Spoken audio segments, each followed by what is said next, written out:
Hello, everybody, and welcome back to Chortle Cast.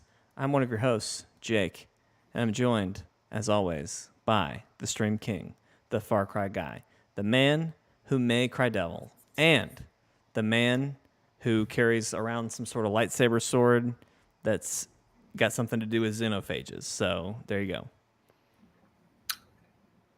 Xenoblade. That was a Xenoblade reference. Okay. I read the comics this afternoon. Do not question my knowledge. Steven, how are you doing? The comics? Yes, I read all the novels, the novella, if you will. I am what you might call a Xenoblade Chronicles expert at this point, I would say. I was kind of close to believing you. I would feel confident in saying yes that I am an expert in Xenoblade. I can tell you anything. Ask me a question, Steven. Ask me a question. Test my knowledge. What's up, Fallout 25? Hey. Who's really feeling it? I'm going to go out on a limb because that's a deep cut, Steven. That's a really good question. This is a great test of my knowledge. I'm going to say Noah. Yeah. Noah said that. No. Well, it was Shulk. Oh, see, the one thing you actually had a chance to get right. You're missing that. That's a trick question. There's lots of opportunities. There's lots of times that people say that. So anyway, but let's not worry about that. No one has said that. Everybody, welcome to Chortle Cast, the official podcast of Chortle Games, where we talk about video games, TV shows, movies, anime, whatever the heck we want to talk about. We got a great show for you tonight. Tonight, we're going to be talking. We're going to do a little catch up. All right, we missed last week's podcast. I was out of town. I think the last podcast we did was it's been a while. I think it was the dessert tier list. But now that I'm sitting here thinking about it, I'm pretty sure that's right. It feels like 2 weeks ago, but it was really just one. No, last week we did Raft, didn't we? Or was that we did something? The last podcast that we did, where you were actually there, we just didn't do podcasts and we played a game instead. Yeah, I think that was this past week. Anyway, regardless, it's been a while, so we're going to catch up a little bit. We're mainly going to give kind of our official thoughts on... I'm going to talk about Stray, give some of my official thoughts on that. I finally sat down and watched all of Miss Marvel, so this is going to be a very late-to-the-game review of Miss Marvel, but I'm going to talk about what I thought about it.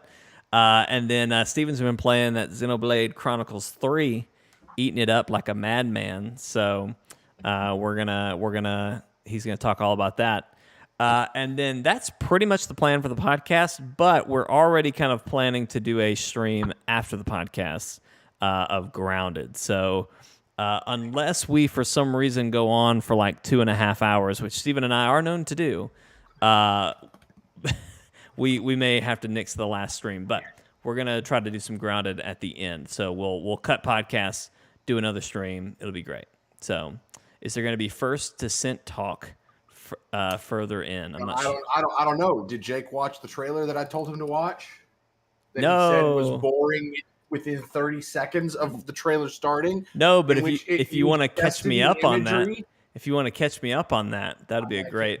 I mean, it's a talking point, sure, but it's one of those things that you kind of have to watch it. But basically, I mean, I can watch it. I can watch it while you talk. Okay, go watch it while I talk then. Maybe I will. Maybe I will, Steven. All it takes is asking 3 times and being live on stream, apparently, for Jake to do something that you asked. Yeah, that's usually not even enough sometimes. So yeah. So basically, are we just jumping right into it? Yeah. What do you want to talk about? Who wants to start? Do you want to talk about? I have 2 things I want to talk about. I guess you have 2 if you're going to talk about First Descent. But also, I like that we're both wearing maroon. We're very close to having the same colors going on. This is one of the only shirts that I don't feel fat in lately. Story of my life. This is why I'm on a diet and I don't eat food anymore. Well, Fallout, we don't play either of those games, I'm afraid. Not COD people over here. I know some COD people. I've played COD. Not a COD person. Steven made a Nerf War video that was joking about COD, but okay, one of those things was correct. And the only correct thing about that statement was that I made a Nerf video. There you go. It was Team Fortress 2, is what it was parodying. Oh, well, whatever. Anyway, I can talk about Stray first if you want to do that. Okay, all right. We're going to Stray. Stray is the popular cat game that you've no doubt seen people talking about on Twitter and all that good stuff. I'm for anyone watching live, I'm gonna show a little bit of gameplay of the slums, which is one of the first towns you get into. So I've platinumed the game. Very excited, very proud of this platinum. A reasonably easy platinum, not too super challenging. So anyway, Stray is the game where you play as a cat. It's being described as a platformer, but it's kind of a, I don't know. It's a walking simulator. It's a weird platformer because everything's basically you don't jump, but when you have a surface that you can interact with, you press X and can jump to it. I'm going to tell you right now, based on everything I've heard, it's definitely not a platformer. It is just a walking simulator. Well, but that's what everybody calls it, a platformer. So I'm not sure why, but anyway. Like if it was a platformer, you'd be able to miss jumps. You would. Technically, there are some jumps that are missed in this, just so you know. That's spoilers for anybody who knows what I'm talking about. But anyway, you play as a cat. You're in this cool cyberpunk world. There's no humans. You're interacting with these robot people that you see on screen right now. It's very fun. Steven, I would say it's a hair. This is the thing. People are describing it as a platformer, but it's not really a platformer. But at the same time, I wouldn't necessarily say it's a walking sim. It's a little bit more engaging than a walking sim, I would think. Right, and I do agree that walking sim sounds a bit harsh, but essentially that's what it is. Essentially, yeah, that's a good way of thinking of it. But the main draw to this game is that you play as a cat. It's production. I'm not sure. Annapurna. It's an Annapurna game. Annapurna production. Developed. Yeah. So, and Annapurna is obviously Annapurna, which I've only heard one person make that joke. Donkey made that joke. I don't know why. I don't know how it took that long, but yeah. So somebody finally made it. Anyway, you play as a cat, and that's really I don't know what else to tell you. You play as a cat. It's very fun. Why can't I run? Oh, he's got to talk to me. That's why. It's a lot of exploring, puzzle solving, and you're basically just doing a lot of things that cats do. Like there's a whole trophy actually that you get you can actually nap in the game as a cat. Like cats will just curl up and take a nap or whatever. You can actually do that in a couple different places, and you get a trophy for napping for an hour in real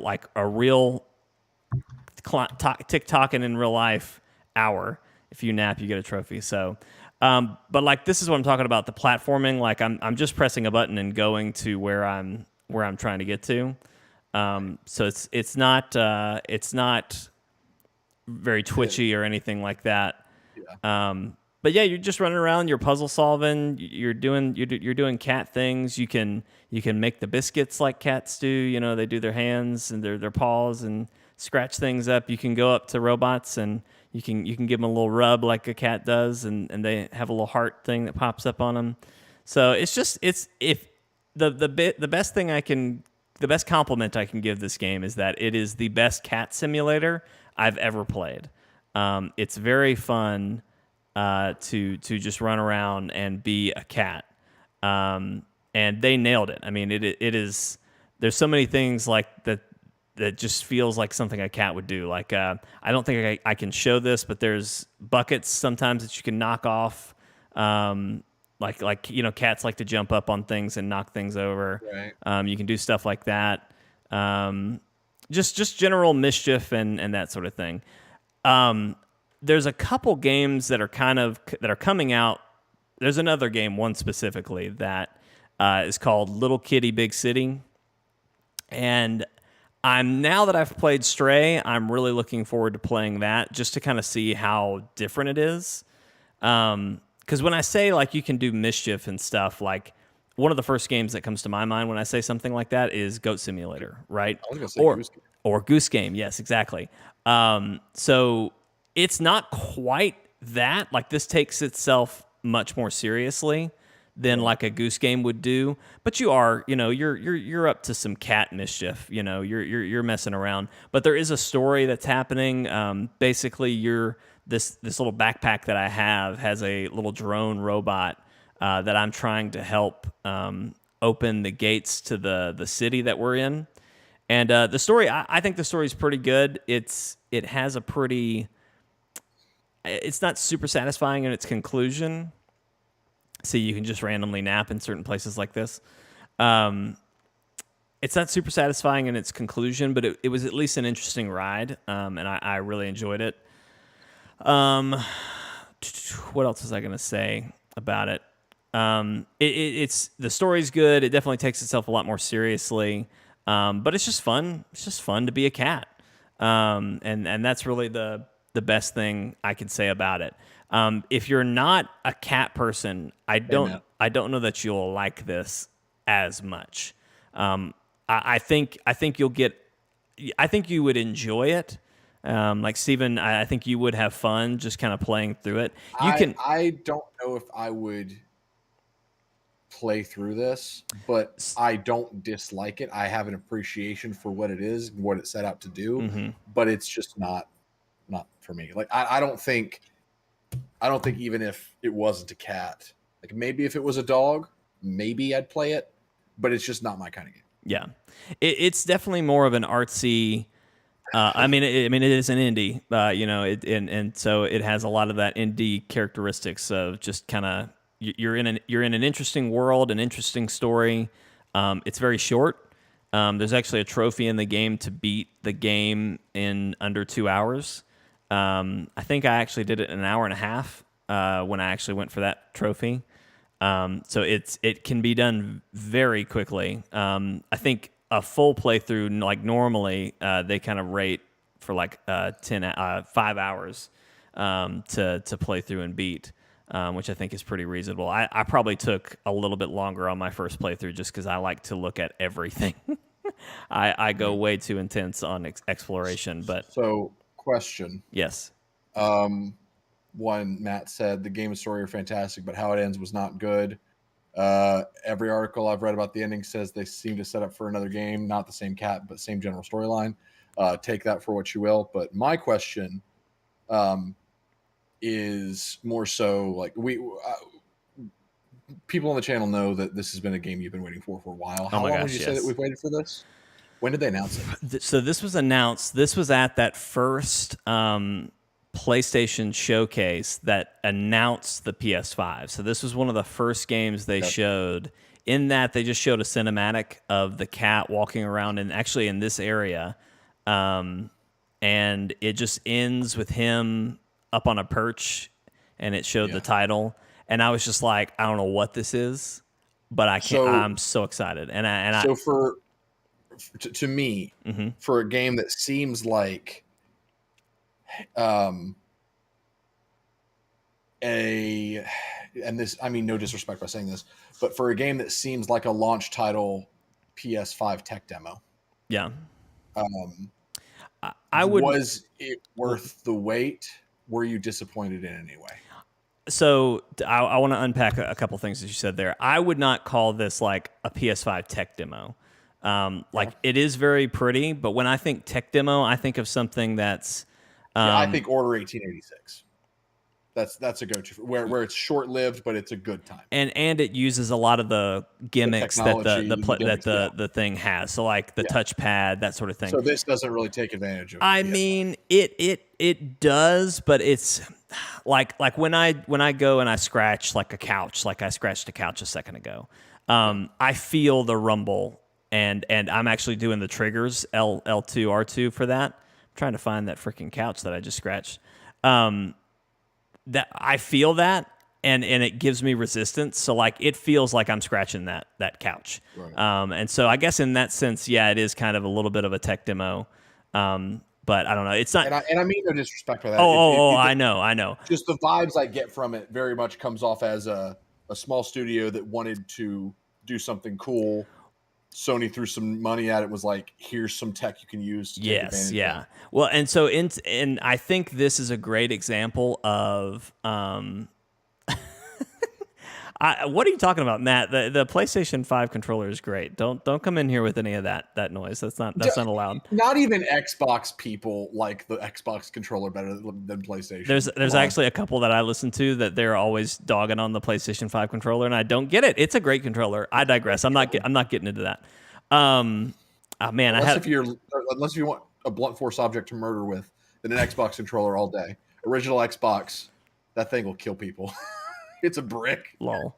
Man, I had a point. I was driving to it and I lost it. I think this game, more so than being a launch title tech demo, I think this is a great example of what indies can be on the PlayStation 5, if you want to think of it that way. And I think that's more what PlayStation was probably thinking when they put, if they put any money behind this. I would think so, because it's exclusive to this and PC. Isn't that funny now that that's just kind of how things are? It's exclusive to the console and then to PC relevantly. He literally just gets everything. It does. It's great. I have not shown any Zergs. I don't know that I will. I don't want to try to progress into an area that's dangerous, but I think they looked at this, said, "Oh, this is going to be a good indie game. This is going to be good. Let's put some money behind this. Let's show gamers and other indie developers that PlayStation cares about indies." Yeah. And I think this is a great example of what an indie could be on PlayStation. And so it's definitely beautiful. I mean, this area, the areas that you go in are like super cool. Like, honestly, my only real complaints about this game are that there's not more. Like, there's two major areas that like this, the slums kind of towns. There's the slums. There's a place called Midtown that's further on in the game, and then there's kind of like a village, and it's like a half village. It's called the Anti-Village. It's actually my favorite place. I may go there in a second, but that's my favorite place. It's a really small village that's on it's like in a loop that goes up. It's really cool. Anyway, so the question originally, I don't know if you were winding up to it. Was it worth the wait? Was it worth the wait? I was not disappointed. I love this game. It will 100% be in. I forget if we do top 5 or top 10, but we do top 5. We do. So it's right now, just because of how many things I'm already going to have to cram into my top 5. It's probably going to land like 4 or 5, and that's just because it's been a packed year. Like for me, I mean, Horizon is probably on that list. Sifu is probably going to be on that list. Elden Ring is my game of the year at this point. It's not my game of the year, but that's just because. Yeah, no, I don't want it to be my game of the year. Well, you didn't get through as much of it as I did, but yeah, it's going to be hard for something to beat Elden Ring for game of the year for me. It deserves it. Yeah, I mean, it's as good as Breath of the Wild in my mind. I seriously, Dang. yeah, I mean that, because part of what I loved about Elden Ring was I had that same moment of wonder and exploration of just like, what is going to be around the next corner, and can I handle it right now? Like, only in Elden Ring, in Zelda, it was like, oh, is there a treasure chest? Oh, maybe it's a moblin. In Elden Ring, it's like, is there a hand that is a spider? Is there a spider hand that's going to give me nightmares? Maybe. But anyway, all of that to say, no, I was not disappointed. I really, really enjoyed it. My biggest, it was worth the wait, 100%. And I do think it's a great showing of what an indie can be. Again, if you're a cat person, I think you'll really, really love this. If you're not a cat person, I can totally understand why you maybe wouldn't like this as much. I still think you'd get some enjoyment out of it. But it's definitely, if you're a cat person, this game was made for you specifically. And then the last thing I'll say is that I really just wish there was more. Like Matt's saying in here too, that he loves. I love Tree Town. It's not Tree Town. It's like a silo that they're attached to. Anyway, I digress. You know what I'm talking about, though. He knows what I'm talking about. I love what they did with the world and the villages that you go to, and even the companions. Like I've heard other people talk about the companions aren't very interesting, but I found it very interesting to hear kind of all these stories. Basically, these are robots that were built by the humans to like help them with stuff. So like, you know, sweep and mop and whatever. And as all the humans died out, the robots started to mimic what the humans did. So like there's they get haircuts, but they don't have hair. They have restaurants, but they don't eat. Like it's they just kind of are mimicking human life. I found it very interesting, and so I wish there was just more. I wish there was like one or two more towns that you could kind of just freely explore in. Um, and yeah, I would love a sequel. I'd love like a different. This is all kind of in a bunker. Like I don't know if you can tell from the ceiling, but like we're obviously in some sort of dome thing.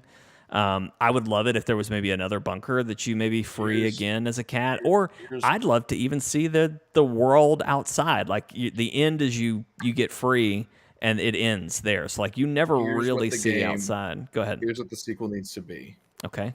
Knowing nothing about the gameplay, I haven't played it. Yep. I'm excited. Make it co-op. Yep. One player is a cat, one player is a dog. Yep. Unite the world. Yep. Steven, if that happens, we have to do a full playthrough. Oh, absolutely. I mean, that is you and me to a T right there. So, but the twist is you have to be the cat and I have to be the dog. And that's while we're on that, just I guess the last thing I'll end. The other thing I'm just slightly annoyed at is I wish there had been. At the very beginning of the game, there's 4 cats. It's kind of your family that you're with. There's like a black cat, there's a white cat, and then there's kind of a calico, and then you're an orange cat. Those are pretty much like, as a cat person, like I can think of other cats, but like those are the cats. Like that's kind of a great lineup.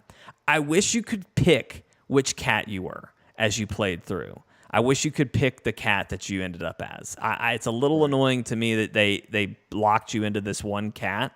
But I don't know. So I just hope I do hope we see a sequel. I think it's great. This has kind of made me way more excited though for Little Kitty Big City, just because I hope they look at this and are still early enough in development that they can take some of the learnings and do that. That one looks a lot more like an Untitled Goose Game, but you're a cat. Whereas this one took itself way more seriously, and I like it. I like it for that. But I'm excited to see what they do different. So anyway, yeah. Austin, I did see your messages about Iceborne. Sorry, I just didn't want to interrupt Jake. Congrats on killing Tigrex. Tigrex has always been one that is a wall for me. I don't like those. I hate Tigrex. There's something about his charging moves that screw me up. But yeah, good job killing Tigrex. But what else? Do you want to talk about Xenoblade, or do you want to talk about? I'll talk about Xenoblade. I say we end with the First Descendant. Okay, great. But you remember how you said that you could talk about Stray and Miss Marvel in 30 minutes? It took an hour, didn't it? Yep. It took 30 minutes. Just talk about Stray. Wow. Oh, I thought you said that you killed T-Rex. Well, good luck. Good luck killing T-Rex. Yeah, we can talk about Xenoblade. Let's talk about it, bud.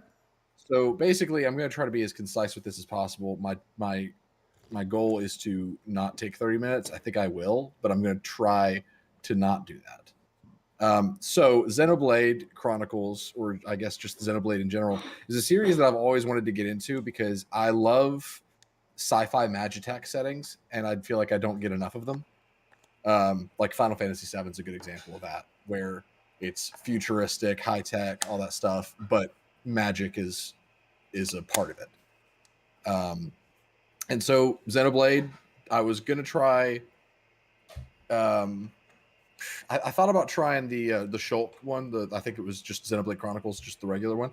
I was going to try that one on 3DS, but I never got into it. Then they announced the sequel, Xenoblade Chronicles 2, and it looked really cringe, and I wanted nothing to do with it. And then they announced this one. And so I'll do the story first. So the story is basically there are two warring factions, Kevis and Agnes, I believe.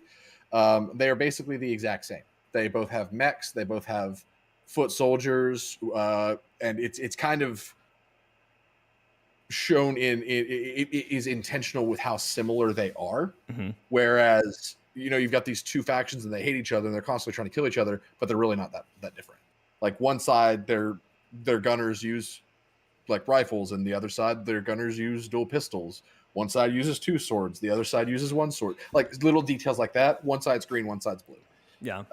So you initially play as three characters from, I want to say Agnes. I don't know why to this day, I still don't know Is which this one's the green? Is this the green girl you were talking about the other night that you were like, I can't remember her name, but the one in the middle with the green hoodie, Uni is her name. Uni. Gotcha. So does she have cat ears too? I can't really tell. No, Uni has angel wings for ears. See? Got it. Okay, I see. Yeah, they've not explained it. This is the third game in a trilogy, I guess. I guess it's not their fault for not explaining why this girl has wings in her hair. I don't know, but so you play as initially Noah, Uni, and Lance, and they are a part of the blue faction, which I think is Kevis. Okay. We're just gonna say blue and green. Okay. Yeah. And the whole thing going on is that these two factions are constantly trying to kill each other to fill up their flame clocks, which they're told that they basically have to kill enough people to reap their souls to fill the flame clock. But obviously there's a sinister plan underneath that. So these armies are filled with basically teenagers, kids. And all they know is fighting. They are raised from birth. If they're even born, they may be like test tube babies. I don't really know. They haven't gotten into that yet. Okay. It's dark. It's a dark premise because these kids are trained to do nothing but kill. Mm-hmm. And they don't even know why they're fighting. They just know that they have to fight. All they know is fighting. And it's to the point where they have a lifespan of 10 years or 10 terms, I believe is what they call it.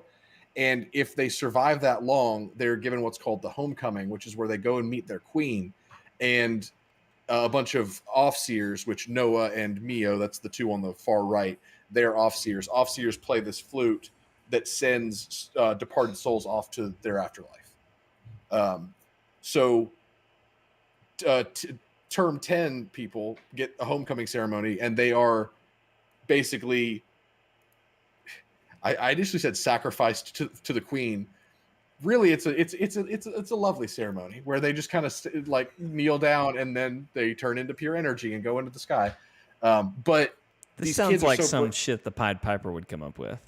Well, these kids are so brainwashed that Lance, which is the big guy in the trench coat looking thing, with the gray hair, I figured. Yeah, he was all about the homecoming. He was like, "That's such a great honor. Like, we're gonna make it together." And so it's very interesting seeing how a lot of the main review I read, I think it was GameSpot, they were like, the characters are annoying and the writing's not great. But to me, it's like, how good do you expect these characters to be when they're brainwashed children? and I feel like they play that pretty well because they meet an old guy at one point and they're like, why is his face all weird? Because they don't know what aging is. And like there's even a conversation between Noah and somebody else where he notices this one animal, like there's a grown one, so its horns are bigger and everything. He's like, I never realized that's what aging is too. I just always thought that these were two different creatures, but one's just more developed than the other. Like it's interesting seeing how they played the naivete of these characters into the writing. Because sometimes they're super competent and capable, like Noah and Tyon, that's the dude with the glasses, of course. They're shown to be pretty intelligent and capable and tactical, but at the same time, they have no education outside of how to kill and how to fight in wars. So the story results in you as all six of you realizing that the flame clock is sinister and you actually can exist without the flame clock. So you are shattering the flame clocks as you come to realize that there is obviously a puppet master pulling the strings of both sides.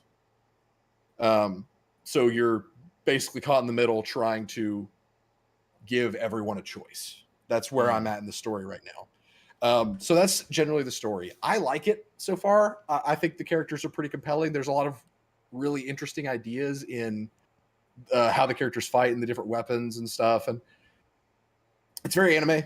Yeah. But it sounds like it's good anime though. If this was an anime, I'd love it. Yeah.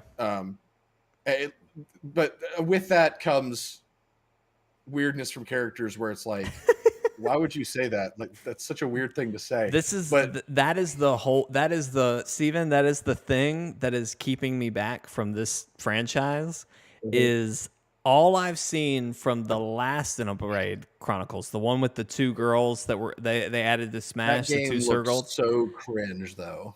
Everything I've heard from it, and granted, I've mostly just seen Donkey's videos, so obviously he's gonna pull the cringiest bits. Yeah. But it's just, I don't know. It's the side of anime that if it's got too much of that, I have to sort of walk away.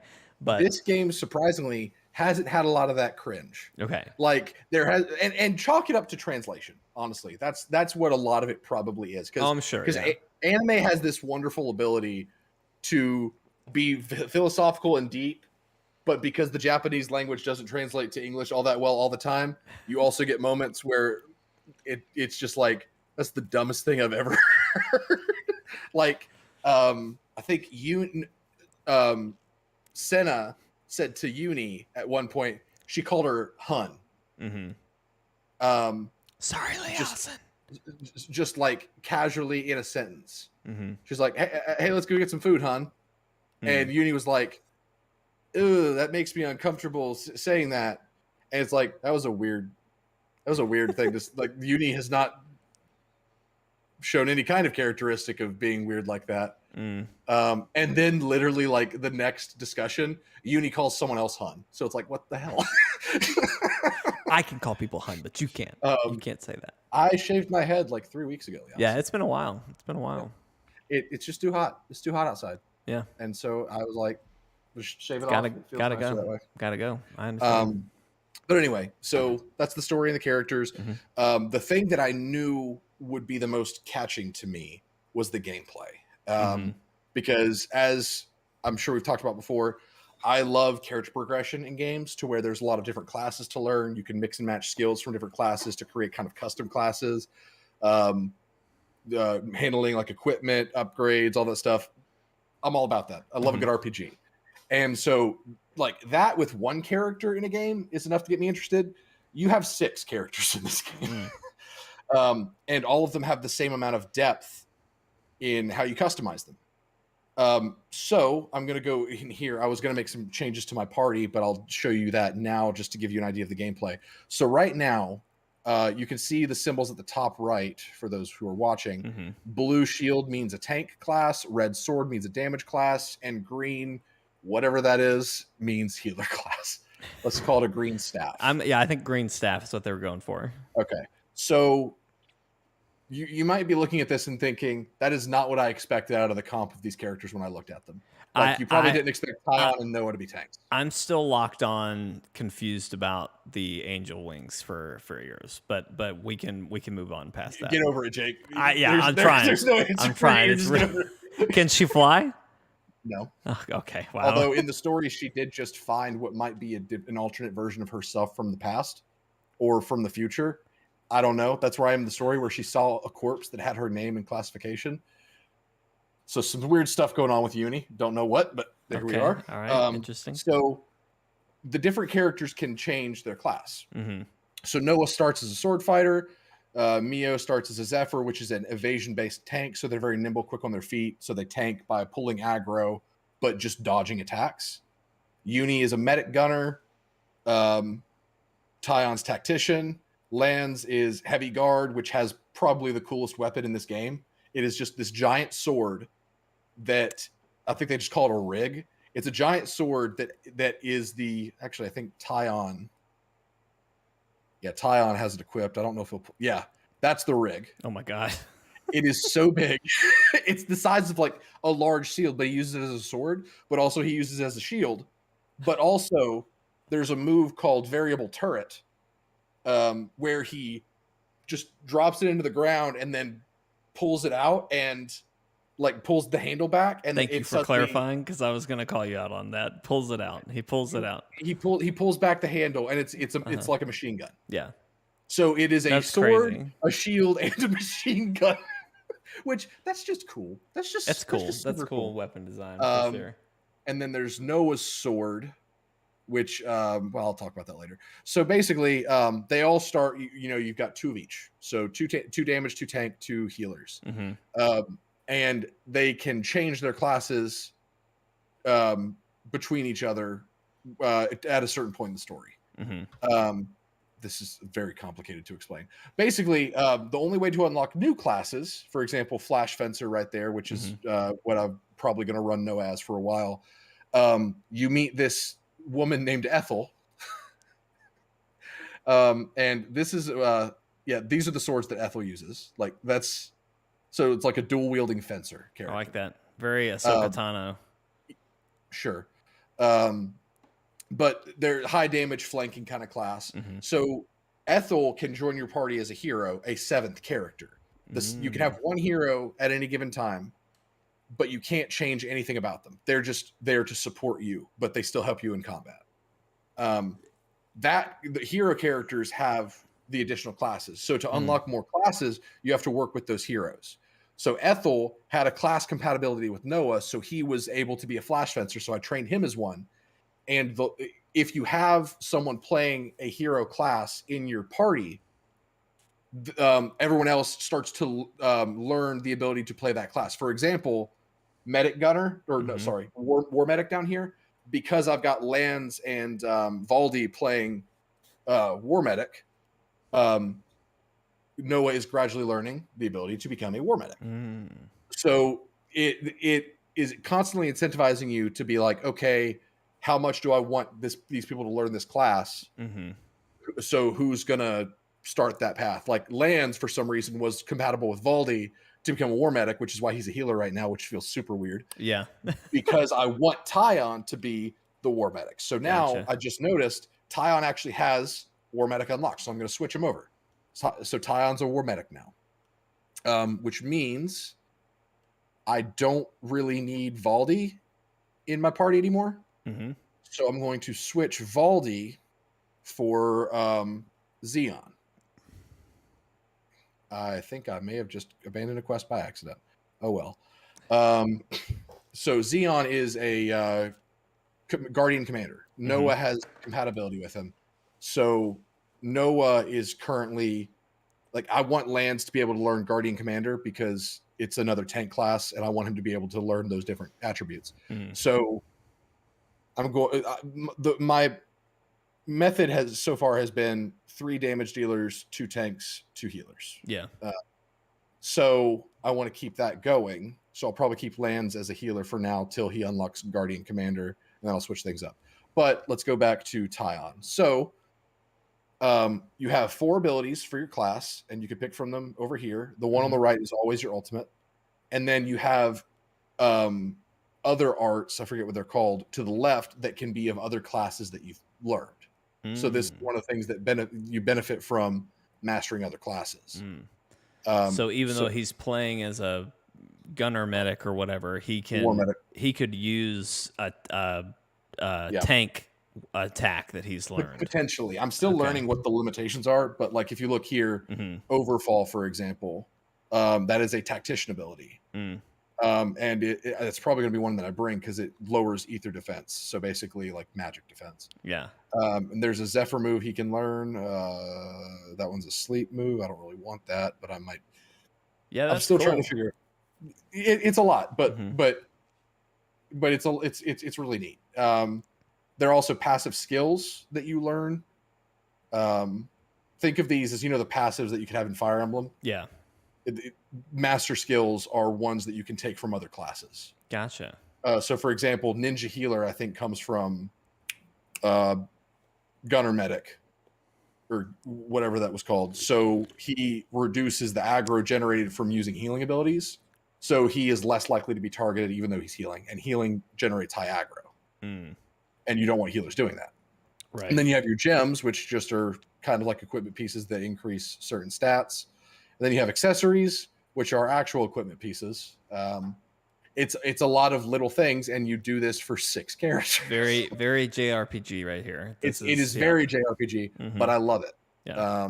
It's right up my alley. So I figured to kind of show how the game plays, since I've made this minor adjustment already. Let me change out his gems because I think they're wrong.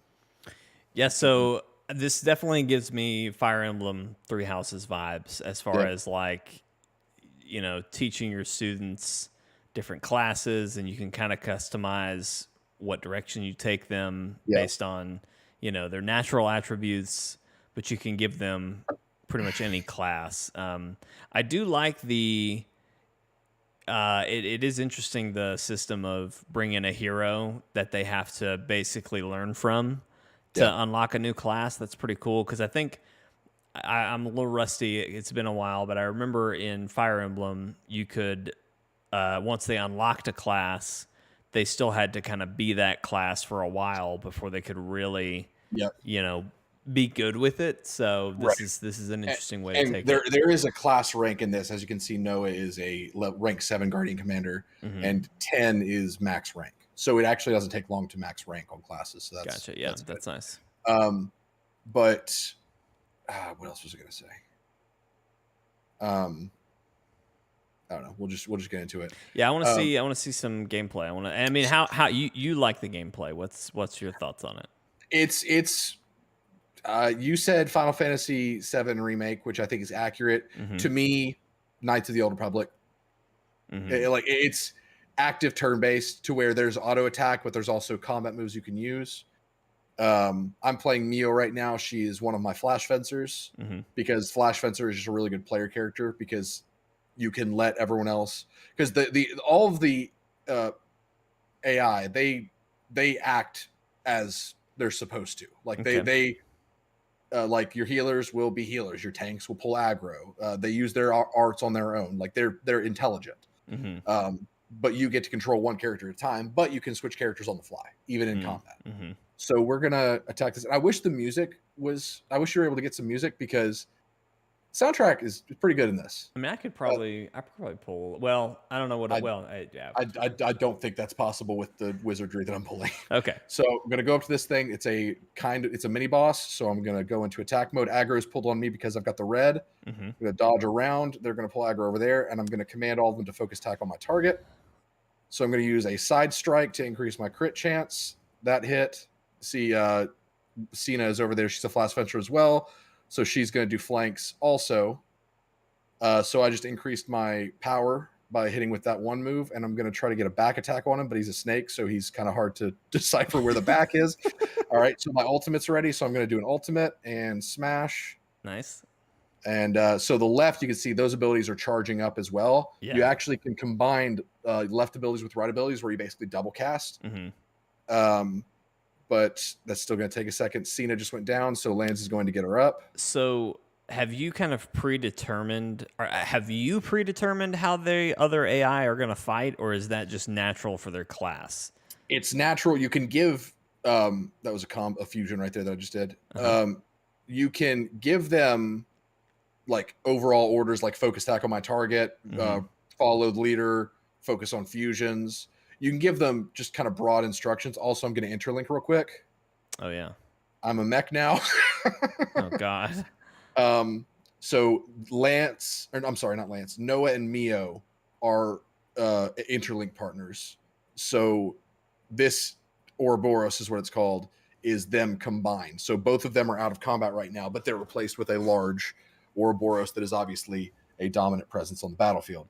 But I'm about to overheat, so I'm gonna pop out of that. And now Tyon and Uni, they just in time for the battle to end. So, did they do that, or did you command them to do that? They did that on their own. Oh, really? That's interesting. Yes. The bots in this are smart. Yeah. And I like that because I can even be like, I mean, you saw Cena on her own. She knew where she needed to be to execute those attacks. So I could play a healer and trust that my damage dealers are going to deal damage the way they need to. Interesting. Um, yeah, questions? Well, no, that's really cool because I was thinking, like I said, I compared it to Final Fantasy VII Remake because that's the closest I think I've experienced to this. Right. And in that, the AI is fighting, and now that I'm sitting here trying to think if they use like their special moves on their own or if you needed to kind of command them, because I'm pretty sure what I would do, and in that game it lets you slow down time. Right. You kind of stall time just a little bit when you are switching characters or when you're setting up a command. But like Yeah. you can set other like I can tell Tifa to do her super move, and then I can follow up, playing as Cloud with mine, or I can activate Cloud, switch to Tifa, activate hers, and all that. But it seems like yours are kind of operating on their own a lot Yeah. better. And one thing about that, though, is that I do wish that I could pause and give them direct commands. Mm-hmm. You kind of can, and that's what I'm trying to build up to right now, because there's something called a chain attack, Right. where you basically, and that's what I'm trying to build up on the right over there. When you activate a chain attack, you pretty much pause the entire battle, and the music really kicks in, and has like a jazzy orchestra feel. It's great.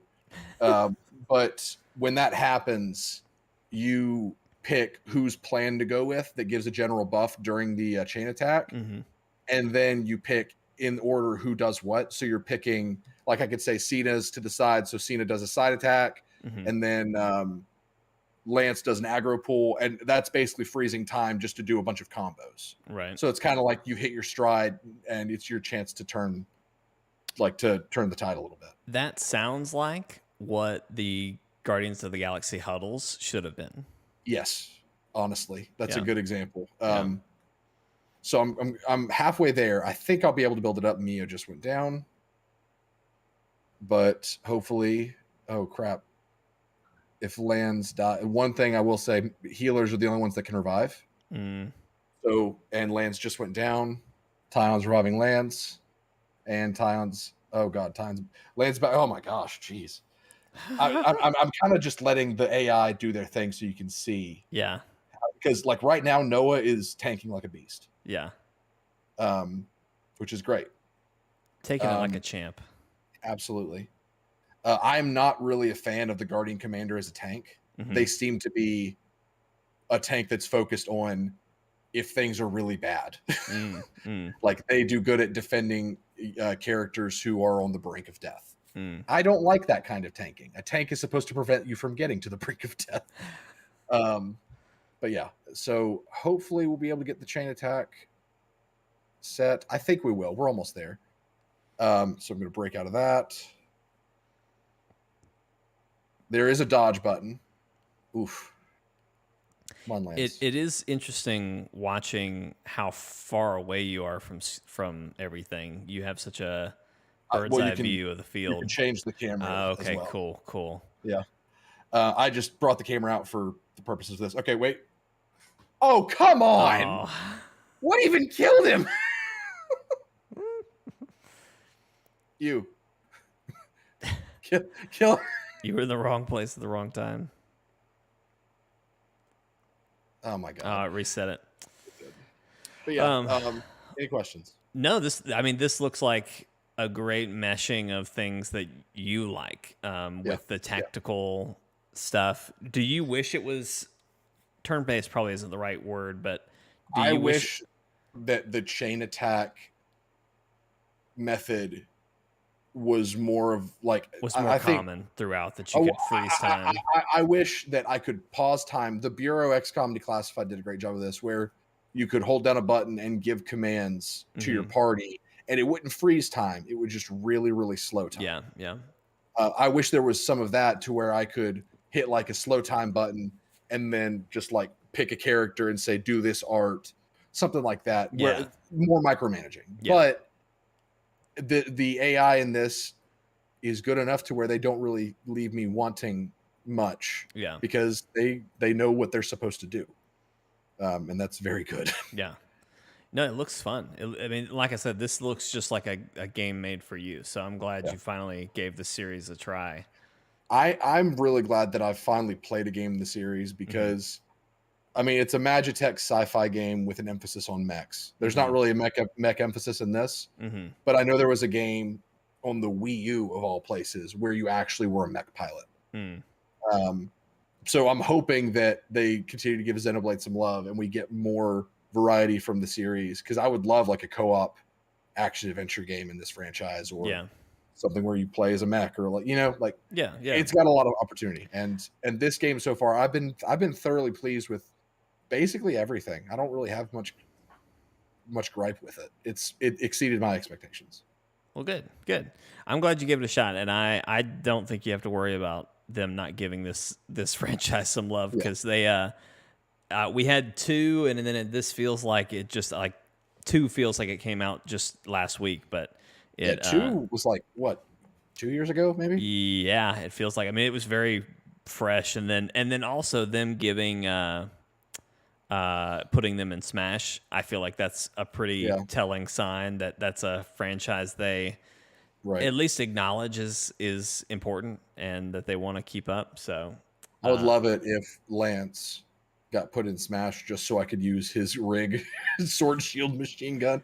That'd be fun. that'd be a great play. That'd be a great Yeah. play. So okay, we're at an hour, so I'm gonna quickly talk about Miss Marvel. Yeah, you have 15 minutes, which also 30 minutes, not bad. I did it. You did it. You did it like just in time. Yeah. So it was great. You have 20 minutes because we have to end the podcast with you watching The Last Descendant. Or Okay, First I Descendant. can probably be even shorter than that. So I think actually the video I'm playing for people in the background, it's 13 minutes. So we'll go for that. So I finally sat down and watched Miss Marvel. Obviously, Kamala Khan, the character from the comics with the stretching abilities. She's an Inhuman, all that jazz. She was in the new Marvel. Really, my first I've known of Miss Marvel and Kamala through the like cartoons and stuff. But really my first true like, okay, who is this character? Like what makes her her?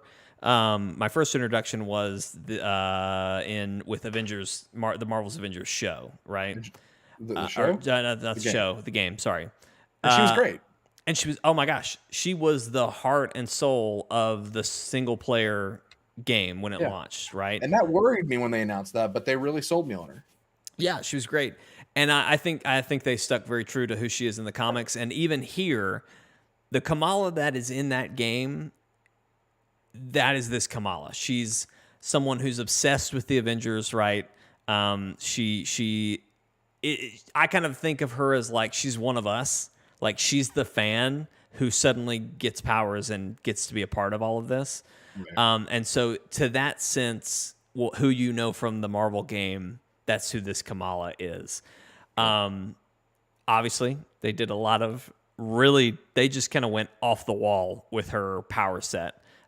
She has this hard light ability that she can do, and she can kind of manifest hard light, and she can use it to like do what she does in the comics, which is, she stretches her arms and everything, but she has kind of the added bonus of she can like make shields and she can make platforms to run on, so she can almost kind of pseudo fly because she can make platforms to run on. Very cool, very cool. Honestly, I like the power set, and if I didn't know, it's a weird mesh. It's a very fine line of if I didn't know what she was supposed to be able to do. If this was my first introduction, I guess is what I'm trying to say, I'd believe it and I'd be cool with it. But I do think that one of her big things, her like ultimate move in the games, you've seen it, and if you've read any of her comics, you know it. She can embiggen, and she almost kind of like Ant-Man will just get large. She's not quite like Ant-Man because like her hands will get bigger, her feet will get bigger, But it's like her big ultimate move, right? There's a moment where she finally does that in the show. We might get to it in this footage that's playing, but that's the one moment that I was just like, okay, see, now I feel like you're trying to shoehorn something in. And, like, they have to have it. Like, that's her thing, and I totally get that. But when you have set up her to have these powers where she can create shapes of hard light, it just kind of is funny. It's like, what is she doing? Why is this a thing? So that's probably my one gripe about the show in general. And what it's done is just how much it changed who she is, or how her powers work. She is still Kamala. She's still very much the person and the character that we all know and love. Her power set is just completely different. And again, it works, but I'm just so curious. I know why they did it. Like, basically, spoilers. This is big spoilers, but you probably heard it by now. She's a mutant. She is not an Inhuman. And that's kind of, it seems like Marvel is kind of trying to shove the Inhumans back in a closet now that they have X-Men again. They're doing with the Inhumans what they did with the X-Men when they didn't own the X-Men. Yes. And the Inhumans were going to be the next big thing. Yeah. Sad. And so I get it. But at the same time, I feel like it's going to cause more problems later than it solves now. So, but whatever. But hey, whatever. Here we are. And again, even still, like, even if she is a mutant, why not just let her have her normal stretching powers? Like, you want the real reason? It's I know it's because they don't want Mr. Strange, or not Mr. Strange, Mr. Fantastic. And why is he Mr. and not Doctor? He's a doctor. He's smart. What's the deal here? That is a great point, because if there was anyone who should be, it would be Reed Richards. If it's Doctor, it's Reed Richards. Yeah. But honestly, my impression was always that, I don't know if the decision to make it a show came first. It probably did, but stretching powers have never looked good on film. Good freaking luck making that CGI look good on TV. Yeah. That's just what I assumed. Yeah. Well, anyway, that's my one gripe. Yeah. Beyond that, I love it. Kamala as a character is great. Her origin in the show is really, really good. Even the footage we're seeing here is her starting to become a hero, but she's failing. She's messing up. She's not nailing it. They're fixing, in a lot of ways, Steven, the issues that a lot of people had with Captain Marvel, where she started off with powers and was awesome, and she never changed. She just was awesome all the way through. Kamala she definitely starts off struggling, but by the end of the show, and especially the Embiggen moment, that's kind of a big moment for her. She has really become kind of capable. By the end of the show, she's really capable with her powers and is kind of coming to her own. So I think they did good with her arc and her story and everything. The thing I enjoyed most, and it kind of surprised me, is just getting to learn about Pakistani culture. There's a lot of that in this show. And obviously, that was a big piece for Kamala when she was in the comics.